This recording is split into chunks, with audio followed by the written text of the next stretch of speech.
प्रक्षेपित किया, जिसको क्या बोलते हैं, प्रक्षेपित। ठीक है, इसको क्षैतिज से थीटा कोण पे प्रक्षेपित करोगे। थीटा क्या होना चाहिए, न्यून कोण, यानी थीटा लेस देन होना चाहिए कितना, 90 डिग्री।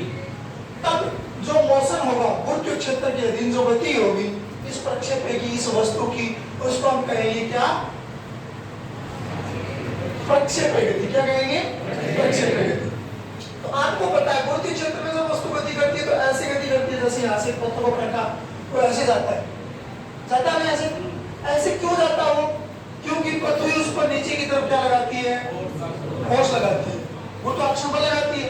और जिधर फोर्स लगता है उधर क्या होता है, त्वरण होता है। तो गुरुत्वीय त्वरण हो रहा है, नीचे की तरफ क्या है, गुरुत्वीय त्वरण की डायरेक्शन है।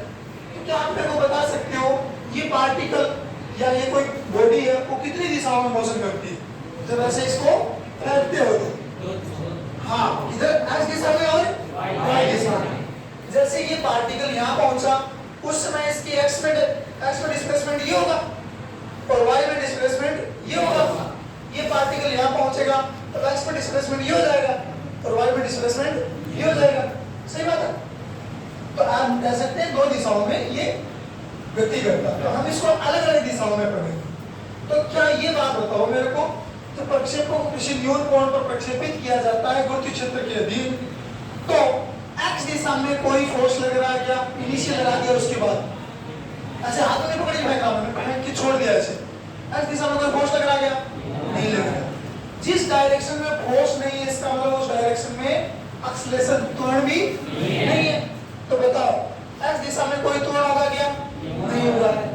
इसका मतलब एक्स दिशा में कोई त्वरण नहीं है तो वेग में परिवर्तन की दर जीरो, क्योंकि त्वरण किसको कहते हैं, वेग में परिवर्तन की दर, यानी प्रति सेकंड वेग में परिवर्तन को। तो एक्स दिशा में कोई वेग में परिवर्तन नहीं हो रहा, तो एक्स दिशा का वेग क्या रहेगा, सब जगह कांस्टेंट रहेगा एक्स डायरेक्शन का। बात करते हैं वाई दिशा की, क्योंकि मोशन तो वाई में भी हो रहा साथ साथ में। वाई दिशा में वेग बदलेगा नहीं बदलेगा, बदलेगा, क्योंकि जब प्रक्षेपण को छोड़ते हो शुरू में mg नीचे की तरफ लगता है उस पर, यानी गुरुत्वीय त्वरण की डायरेक्शन नीचे की ओर होती है और वेग की दिशा शुरू में किधर, ऊपर की तरफ होती है। तो वेग ऊपर अपन ऊर्ध्वाधर गति में बढ़ा ना, वेग ऊपर जी नीचे, तो धीरे धीरे क्या होता है, वेग घटने लग जाता है। तो ऐसे प्रक्षेपण आते आते आते यहाँ पर वेग क्या हो जाएगा, वाई दिशा का क्या हो जाएगा, जीरो हो जाएगा, क्योंकि वो ऊपर जा ही नहीं रहा, वाई दिशा क्या हो गया, जीरो हो गया।